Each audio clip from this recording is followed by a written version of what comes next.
મહત્વપૂર્ણ સમાચાર સુરતથી સુરતના વેડ દરવાજામાં ડિમોલેશન મામલે મોટો ખુલાસો થયો। અસરગ્રસ્તોની રજૂઆતમાં સામે આવી ચોંકાવનારી વિગતો। પાલિકામાં રજૂઆત કરતા પાલિકાએ કહ્યું કે અમે નથી કર્યું ડિમોલેશન।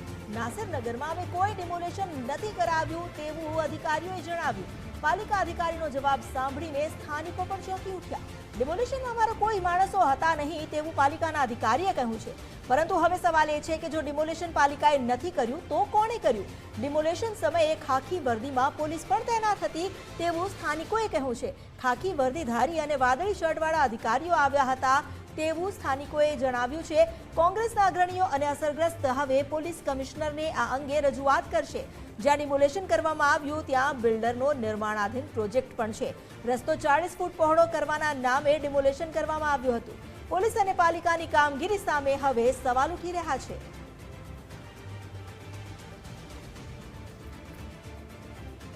એક ચોંકાવનારી જે હકીકત સામે આવી છે, જે ડિમોલેશન કરવામાં આવ્યું હતું આ ડિમોલેશન પાલિકાના અધિકારીઓએ કર્યું જ નથી।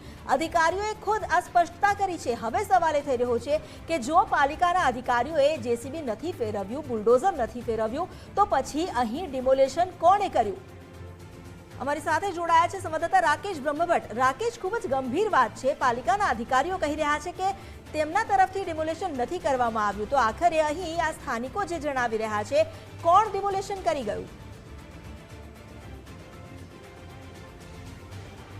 રોજ સુરતના વેડ દરવાજા વિસ્તારમાં આવેલા નાસિરનગર ઝુંપડપટ્ટી વિસ્તારમાં કાચા પાકા મકાનોનું ડિમોલિશન કરવામાં આવ્યું હતું। ચુસ્ત પોલીસ બંદોબસ્ત સાથે આ ડિમોલિશનની પ્રક્રિયા છે તે હાથ ધરવામાં આવી હતી। કોઈ પણ જે નોટિસ અથવા તો જાણ કર્યા વિના જ આ ડિમોલિશનની પ્રક્રિયા વહેલી સવારે હાથ ધરી દેવાઈ હતી અને અંતે જે ગરીબ અને શ્રમજીવી વર્ગના લોકો ઘર વિહોણા થયા છે। ત્યારે આ બાબતને લઈને જ્યારે કોંગ્રેસના અગ્રણીઓ અને અસરગ્રસ્તો રજૂઆત કરવા માટે ગતરોજ પાલિકા કચેરી ખાતે પહોંચ્યા હતા ત્યારે અધિકારીઓનો જવાબ સાંભળી અને જે કોંગ્રેસ અગ્રણીઓ પણ ચોંકી ઉઠ્યા હતા। અધિકારીઓએ જણાવ્યું હતું કે ડિમોલિશન પાલિકા દ્વારા કરવામાં આવ્યું નથી અને કોઈ પણ પાલિકાનો સ્ટાફ ત્યાં ડિમોલિશનની પ્રક્રિયામાં જોડાયો નહોતો। તો ડિમોલિશન કર્યું તો કોણે કર્યું તે સવાલ હવે ઉપસ્થિત થઈ રહ્યા છે। ત્યારે કોંગ્રેસ અગ્રણી અસલમ સાયકલવાલા આપણી જોડે મોજૂદ છે, સીધી વાત કરીશું તેમના જોડે। અસલમભાઈ, કઈ રીતની આ વાત સામે આવી છે? એકબીજા પર ખો નાખવાની વાત છે, શું જાણવા મળ્યું? આ નાસિરનગર વસાહત અને આ જેટલી બહેનો વેરા બિલ લઈને હાથમાં ઊભી છે એ દરેક વેરા બિલ ઓછામાં ઓછા 50 વર્ષ જૂનું છે અને આ વસ્તીને ઓછામાં ઓછા 60 વર્ષ કરતાં વધારે સમય થઈ ગયો છે કે અહીંયા વસવાટ કરી રહી છે। અહીંયા વસનારા મુસ્લિમ સમાજના લોકો છે છૂટક મજૂરી કરીને પોતાનું ભરણ પોષણ કરી રહ્યા છે।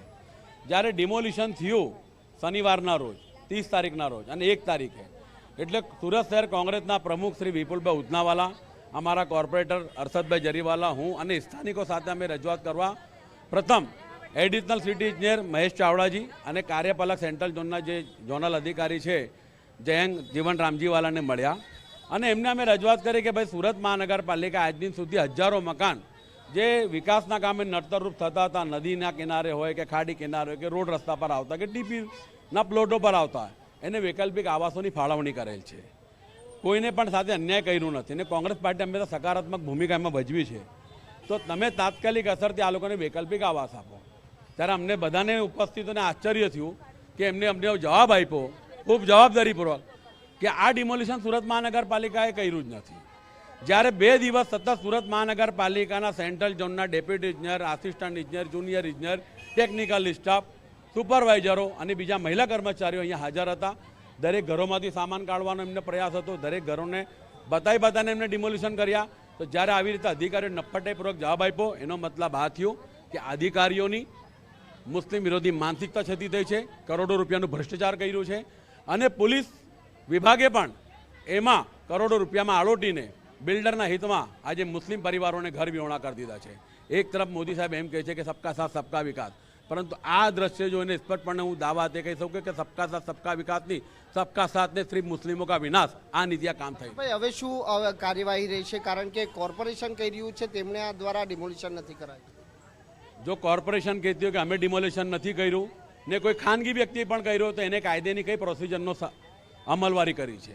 ગુજરાતમાં કાયદાઓ છે કે કોઈની ખાનગી જગ્યા પર કોઈનો કબજો હોય તો એને ખાલી કરાવવા માટે એને કલેક્ટર કચેરીએ રજૂઆત કરવી પડે, પોલીસ કમિશનરને કરવી પડે, નામદાર હાઈકોર્ટમાં જવું પડે. ને નામદાર હાઈકોર્ટથી ઓર્ડર આવે કે કલેક્ટર કચેરીમાંથી ઓર્ડર આવે અને એ પોલીસ બંદોબસ્ત તેને ખાલી કરાવવા આવે કાયદેસર, તો એ કાયદાની પ્રોસેસ છે. પરંતુ જે કોઈ ખાનગી વ્યક્તિએ પણ કર્યું છે તેને કાયદાની પ્રોસેસનો અમલ કર્યો નથી. દિન દહાડે આ ગરીબોની ઉપર બુલડોઝર ચલાવીને આ ભારતીય જનતા પાર્ટીના ધનધાની બિલ્ડરોએ સત્તાનો સંપૂર્ણપણે દુરુપયોગ કર્યો છે. બિલકુલ સત્તાનો દુરુપયોગ કર્યો હોવાના આક્ષેપ કરવામાં આવી રહ્યા છે. મહિલાઓ શું કહી રહી છે તે પણ જાણવાનો પ્રયત્ન કરીશું. આપકા નામ? मेरा नाम तस्लीम। ये हमारे बच्चे नींद में से उठा के इसको डंडा मार, हमारा सामान नहीं निकालने दिए, ने खाली करो बोले। आधा सामान निकला, आधा अंदर नीचे दब गया। कुछ नहीं, ना नोटिस दिया ना खुद दिया। हमारे बच्चे सोए थे सुबह में, चाय हमारे बच्चे लोगों ने चाय नहीं पी। हमारे बच्चे ने બધે દરવાજા ઠોકાર બોલે બધા તોડવાનું છે એમ કીધું ને, ખાલી કરો એમ કીધેલું ने कोई आके नोटिस नहीं दिया ना कुछ बोल के नहीं गया है। हमारा सब सामान भी दब गया अंदर, हमारे सब सामान दब गया है अंदर। हमारी थोड़ी बहुत चीज़ें निकली है, बाकी हमारा सब सामान अंदर ही दब गया है। જી આપણે એ તસવીરો પણ બતાવવાનો પ્રયત્ન કરીશું કે આ વેરા બિલ છે અને વર્ષોથી જે અહીં વસવાટ કરતા જે લોકો છે તે કાયદેસરનો વેરો પણ છે તે ભરપાઈ કરતા આવ્યા હતા. જો ડિમોલિશન કરવું જ હોય તો કાયદેસર રીતે નોટિસ પાઠવી અને જે મકાનો ખાલી કરાવવા માટેની સૂચના આપવાની હોય છે. પરંતુ જે પ્રમાણેના આક્ષેપો થયા છે કે કોઈ પણ નોટિસ છે તે અહીં આપવામાં આવી નહોતી અને પોલીસ બંદોબસ્ત સાથે અહીં ડિમોલિશન હાથ ધરવામાં આવ્યું હતું. પરંતુ જ્યારે કોંગ્રેસ અગ્રણીઓની રજૂઆતની અંદર પાલિકા અધિકારીઓ જે જવાબ આપે છે તે જવાબ સાંભળીને જાતે કોંગ્રેસ અગ્રણીઓ ચોંકી રહ્યા છે કે કોર્પોરેશન દ્વારા આ ડિમોલિશન નથી કરવામાં આવ્યું, તો આ ડિમોલિશન કોના ઇશારે અને કોના દ્વારા કરવામાં આવ્યું છે એ સવાલ ચોક્કસથી ઉઠી રહ્યા છે અને આ બાબત તપાસનો વિષય માંગી રહે છે. ત્યારે હવે કોંગ્રેસ તરફથી આ ગરીબ અને શ્રમજીવી વર્ગના લોકોના હિત અને ન્યાય માટે હવે પોલીસ કમિશનરને લિખિતમાં રજૂઆત કરવા માટેની તૈયારી પણ છે તે હાલ દર્શાવવામાં આવી છે. જોવાનું એ રહેશે કે આ ગરીબ પરિવારોને હવે ન્યાય મળે છે કે કેમ. જી બિલકુલ આભાર આપનો જાણકારી આપવા માટે. તો હાલ ખાકી વર્દીધારી અને વાદળી શર્ટવાળા જે રીતે અધિકારીઓએ આવીને આ લોકોને બહાર કાઢી નોટિસ આપ્યા વિના ઘર તોડી પાડવામાં આવ્યાનો આરોપ લાગ્યો છે, પરંતુ પાલિકાના અધિકારીઓએ જે જવાબ આપ્યો ત્યારબાદ કોંગ્રેસે આરોપ લગાવ્યો છે કે પાલિકાના અધિકારીઓ અહીં મિલીભગતમાં લાગેલા છે. हमारे साथ शहर कांग्रेस प्रमुख विपुल उधनावाड़ा जोड़ाया है. विपुलभाई, आपનું સ્વાગત છે ગુજરાત ફર્સ્ટમાં. અહીં સુરતના વેડ દરવાજા વિસ્તારમાં જે ડિમોલેશન કરવામાં આવ્યું, કોંગ્રેસ તરફથી સ્પષ્ટ આરોપ લગાવવામાં આવ્યો છે કે પાલિકાના અધિકારીઓએ કોઈની સાથે મિલીભગત કરીને અહીં વસાહતને ઉજાડી નાખી. આપનું શું કહેવું છે? સાચી વાત છે, કારણ કે હું ગઈકાલે એ વસાહત વાળા મારી પાસે આવ્યા હતા અને એ બાબતસર મેં ગઈકાલે સ્થળ પર ગયો હતો. સ્થળ પર તો ત્યાં પોલીસ અને કોર્પોરેશનની ટીમ હતી. પછી પોલીસે મને એવું કીધું કે તમે કાયદેસરની કામગીરીમાં રૂકાવટ કરો છો, તમે કોર્પોરેશન પાસે જાઓ. એટલે અમે કોર્પોરેશનના જે અધિકારી છે મહેશ વસાવા એમની પાસે ગયા. એમનું કેવું હતું કે આ અમારી કોઈ એક્ટિવિટી નથી, અમારી એક્ટિવિટી કાયદેસરની હોય છે. અમે નોટિસ આપીએ છીએ, અમે તેમને રહેવાની વ્યવસ્થા તે બધું કરીને ત્યાર પછી અમે આવું ડિમોલિશન કરીએ છીએ. હમણાં મોન્સૂન શરૂ થઈ ગયો એટલે ડિમોલિશનની વાત જ નથી હોતી. ને એમના જે સેન્ટ્રલ ઝોનના જે રામજીવાળા કરીને છે એમના અધિકારી, એમને રૂબરૂ બોલાવ્યા. એમને પણ એવું કીધું કે આ અમારી નથી, પણ એમના અધિકારી મોલિંગ કરીને ત્યાં હાજર હતો, એમનો સ્ટાફ હાજર હતો, એમની મશીનરી હાજર હતી. ને પછી ત્યાર પછી અમે લોકોએ એમને કીધું હમણાં તાત્કાલિક બંધ કરાવો, તો એમને ફોન પર તાત્કાલિક બંધ થઈ ગયું. એનો મતલબ એવો હતો કે તેઓ પોલીસ અને બધા ભેગા મળીને કરતા હતા.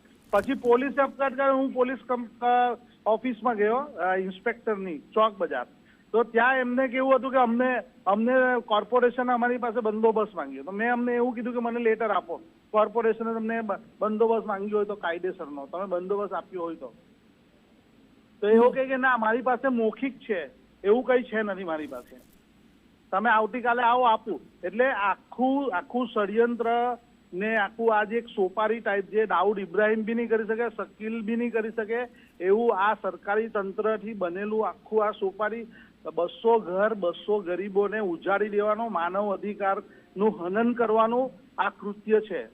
કારણ કે જી આપનો આભાર અમારી સાથે જોડા